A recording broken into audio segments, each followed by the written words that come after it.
Hey everyone, Jack here. Today I want to talk about out-of-body experiences and astral projection, or some people know it as astral projection. I prefer to call it out-of-body experiences, but maybe that's just because I haven't gone to the astral planes or whatever. But I want to talk about my recent experience that I had about 2 nights ago. I used to be really good at out-of-body experiences. I used to practice a lot when I was younger. I had them a few times a week, but I haven't done it for a long time, but I've been practicing again, and I had my first one the other night.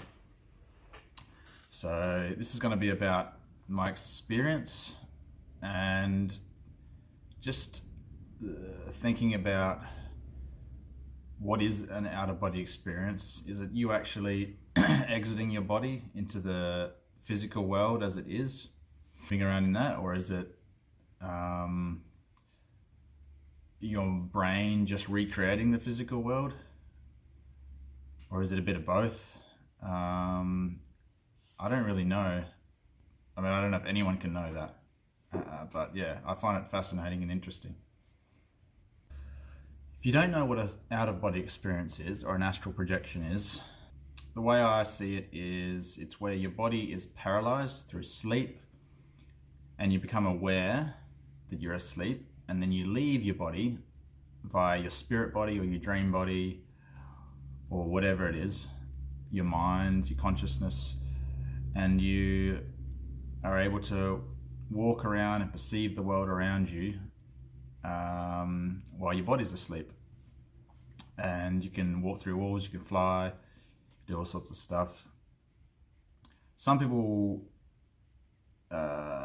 experience out of body, I think, through trauma and accidents or car accidents. You often hear someone's had a car accident, maybe they've left their body for a while, but you can actually do it through practice and training yourself. It's not that hard, it just takes time and patience, really, and maybe it's different for everyone, I guess. So a couple of nights ago I had my first out of body experience in a while, and I actually came from a lucid dream, which is where you realize you're dreaming.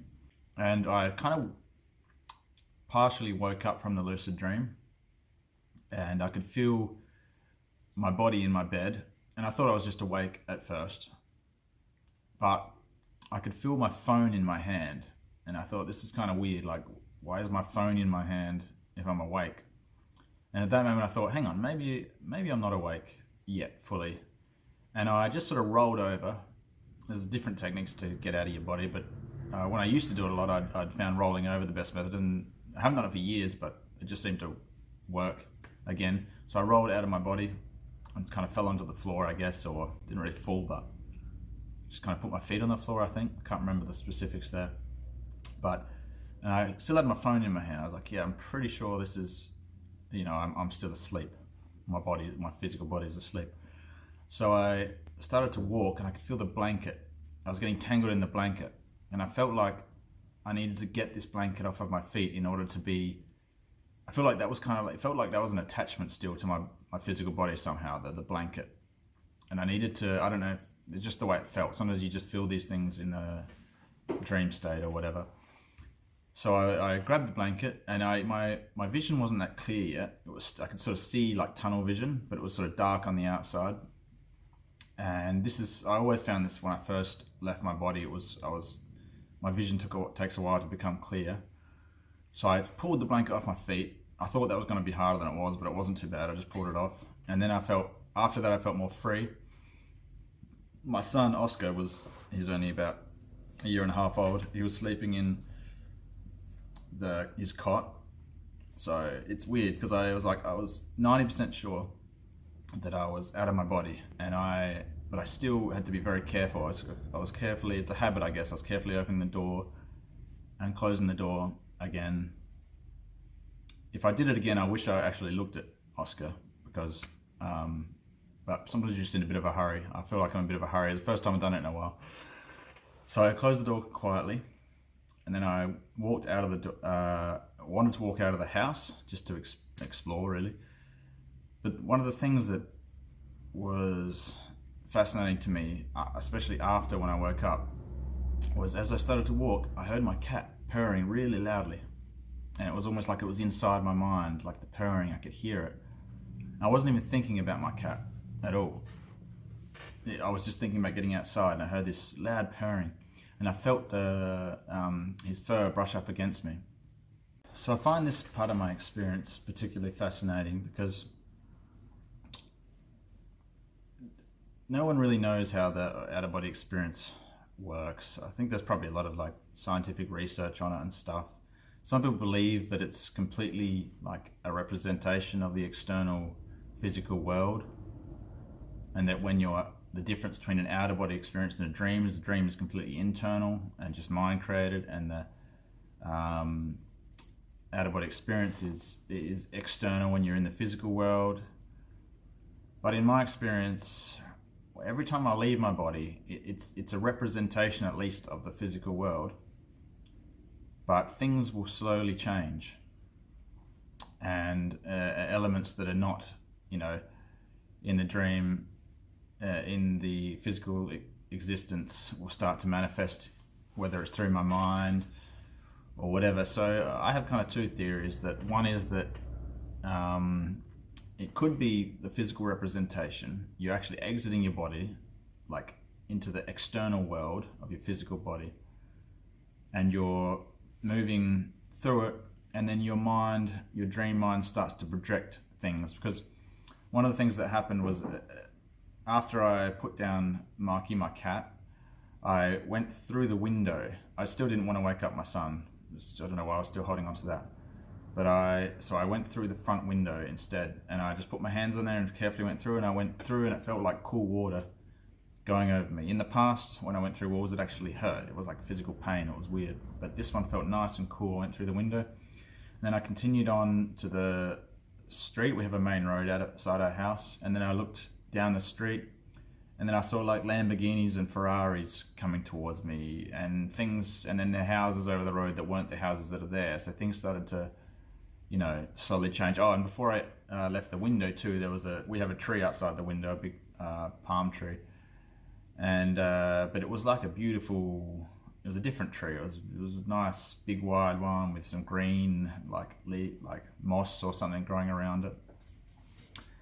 So I also believe that it's possible that it could be completely internally generated, just like a dream, and that it's no different to a dream, and that your brain is obviously, if you've ever had a lucid dream, you see how vivid everything is, how vibrant, just like real life, even more so sometimes than real life, more vibrant.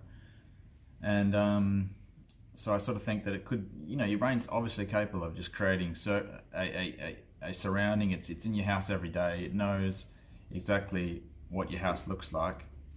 So subconsciously, it could just be projecting that house, and that's just the way you go out. But it is still strange that you don't just sort of exit your body and you're just somewhere else. Or what's the reason for that? So also, what fascinates me is I had no reason to hear or feel Marky, my cat, but immediately, like strongly, his presence was there. And I've heard people say that cats, I don't know if it's true or not, but they can, sense the spirits and stuff like that more. Whether it's true or not, who knows? But to him, if it was true, and if he could see or feel my spirit body presence, or whatever you want to call it, then to him it's probably, it's no different to me in a physical life, or he's just like, oh, okay, yeah, there's my, when I'm in my physical body, he probably feels that too. So, but anyway, who knows if that's the way it is or not, but it's interesting to think about. And if anyone finds it interesting, you can let me know what you think about that, what your theories are on how it all works. So another thing that I find interesting too is that sometimes when I've left my body, things will like the other night, things will gradually be introduced. I'll see like I said, the Ferraris and Lamborghinis coming up the road, the houses have changed and stuff. But I remember a long time ago, when I was having these out-of-body experiences more frequently, I was living at my parents' house, and I left my body in my room, just like normal. I opened the door, went out, I looked into my brother's room and he was sitting there like this, with his hands like that on the bed. So I was like, okay. And then I walked through the main kitchen. Everything looked the same as it normally would. And I saw my dad coming towards me. And I sort of went straight towards him. I was trying to like get his attention. And he seemed to sort of just like look a bit like that and then just kept walking. And then I went to the front door because I always seem to just try and get out as fast as I can. I don't know why. And I opened it and immediately it was just like the Amazon jungle outside the door. Just completely different. Just bang. So, you know, sometimes it seems so immediate that it changes, which, you know, probably for me is more evidence towards that it's the dream state and the out-of-body state is really generated by the same part of the brain. And, you know, for whatever reason, when you leave your body, it's just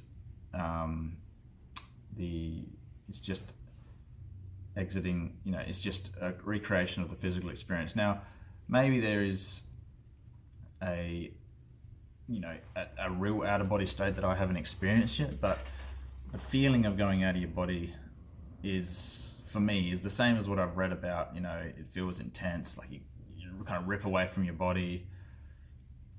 I haven't really experienced, like people talk about, you can have negative entities around and positive entities and stuff, either helping or trying to inhibit you.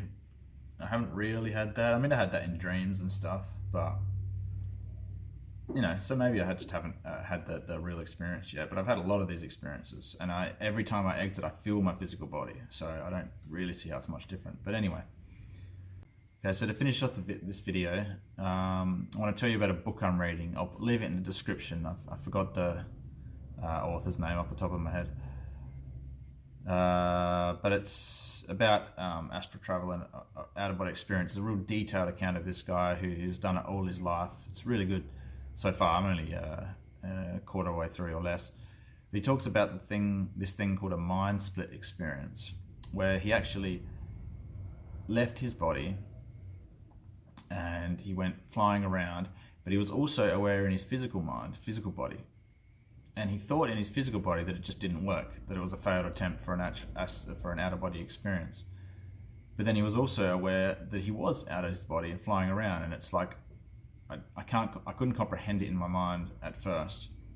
He said he was using something called Astral Sight with his physical body, which he'd learned to do, which I can't do that, but where you can just see the astral world in your mind's eye or whatever. But he said when he turned around to come back to his body, his astral body, or his out-of-body body, was looking at his physical body, while his physical body was looking at his astral body, and then it caused crazy like vibrations and so then he became aware of both the physical and the astral body at the same time, and all his memories from both sides flooded into each other, which is, you know, it's hard for me to get my head around now. I'm starting to get my head around it now, but the only way I've been able to relate to it is that when I leave my body, or even if I'm lucid dreaming, sometimes I can simultaneously be aware of my dream, what's going on, and the presence of the feeling of my body in my bed at the same time. It's not like real strong or anything, but when I leave my body, I'm still aware of that presence of my physical body until I completely sort of, the out-of-body experience or the dream takes over in full vividness.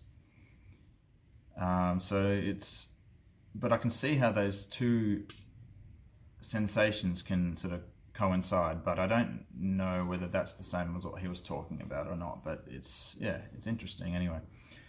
And then the last thing that I wanted to say was that I remember having a lucid dream where I became lucid, but I was a chicken. One of the weirdest experiences I've ever had. And I wasn't just a chicken, as in like I was me, my mind as a chicken, and I could think and stuff. I couldn't think like I can now. I had no thoughts. I just had, it was like a pure emotional experience. It was like, I was very rigid. I just was, you know, and my mind was only focused on one thing. It was just like moving forward, getting food, and it was just like a restriction of, you know, my experience. It was very strange, and I've never really had an experience like that again. Not that I can, not that full on, but I remember waking up thinking, what? It wasn't just like, oh, I was a chicken, I could fly around as a chicken, I could talk as a chicken. It was just, I was really a chicken, and it felt like what it would possibly feel like to be a chicken. So I can't explain that experience, but it was pretty crazy. Anyway, if you found any of this interesting, just bring up, talk about whatever you want in the comments about it and stuff like that. And yeah, cool.